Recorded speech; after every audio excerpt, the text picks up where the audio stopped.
Okay, so quick plug before the video. I'm just gonna give a shout out to the first owner of my cookie shop, Void Tier place. His name's Juicy Fard, so thanks for the money, and you just made a lot more people happy because I just got enough money to make a couple more tutorials now. So thanks. Hello and welcome to my newest video, which is going to be the start of my new series known as just dungeon tutorials or just dungeons, where I go through how you want to play dungeons after you kind of like finish my last tutorial about HYPIXEL SKYBLOck. And today I'll just be talking about what dungeons is, probably going through a run of a dungeon floor, and then pretty much just explaining how it works, and yeah, let's get right into it. So dungeons is essentially a minigame kind of thing inside of HYPIXEL SKYBLOck, but it is also a big part of HYPIXEL SKYBLOck. So what you do in it, you essentially try to go around a dungeon, try to finish a couple of rooms which have mobs and things in them, and when you first go in, you'll find that you have to choose one of 5 classes.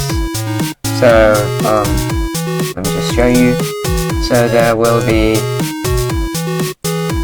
a healer, which heals people around you, well, heals like the dungeon party when they're getting low on health, and tries to just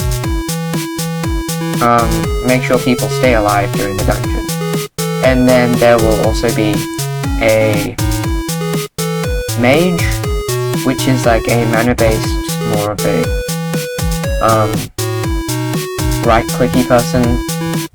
Or there's also a different type of mage, which is a left-click mage. So you left-click, so there's something called a mage beam. So when you left-click, a particle trail appears, and as a mage you have special passives, dungeon orb abilities, and ghost abilities. I'll talk about those later. And as a healer you also have those, so all classes have these passive abilities and other abilities as well. So then we get to the main ones which most people use. So there's Berserk, which is just a melee damage person. Like for example, I've got a Flower of Truth here, and I'll show you like what a Flower of Truth is later, and me buying one for some random reason. But yeah, Berserk mainly mostly just for people who do melee damage, and if your sword just shoots a sword out like this one, then pretty much that too as well. It focuses more on speed and just strength, crit damage, and crit chance. And then there's Archer, which has been getting very popular recently due to the introduction of the Juju shortbow, as well as the Terminator, which also clearly never get nerfed because they are better overpowered and lots of people spend money on them. But yeah, so Archer pretty much just focuses on, well, Archer stuff like those things. So you need lots of crit chance and crit damage because, well, as an archer, if you don't get a crit, then that's kind of like a waste of an arrow, and you only have that many arrows, so that kind of sucks. But yeah, that's pretty much how an archer works. There's also finally the tank, which tanks lots of damage when you're nearby somebody.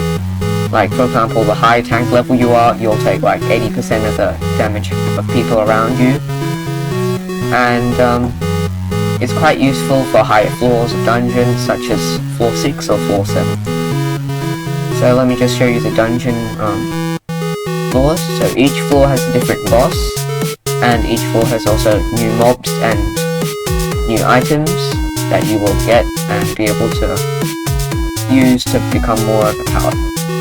So how I started dungeons, so if you want to start as a Berserk, which is what I'm going to be, you'll want to have strong dragon armor, but if you're just going from the last tutorial I had, you can use your young dragon armor till you can get strong dragon armor from Zealot grinding. Or you can go a mage and get wise dragon armor, but I won't have too many tutorials of those because I'll mostly be Berserk and just make tutorials on that. And so, as a Berserk, you'll want like a couple of stars in your armor, but since you just started, you probably don't have that much money. So, if it does have stars, get it starred, because I think right now there's no requirement for dragon armor, like as in a dungeon requirement. Either that, or I just progressed too fast in dungeons to realize. But yeah, they just made dungeons a lot easier, because XP is just so much easier to get, since secrets are a lot less now. And then, you'll also want to always have a stash of Spirit Leaps and Super Boom TNT when you go into a dungeon, just in case you find some secrets. So. Also, you'll want to find that you want to have a good group of people that you do dungeons with in a party, like this. So, there are 5 people in a party, and if there are no dupes of each class that I talked about, then everybody gets buffs.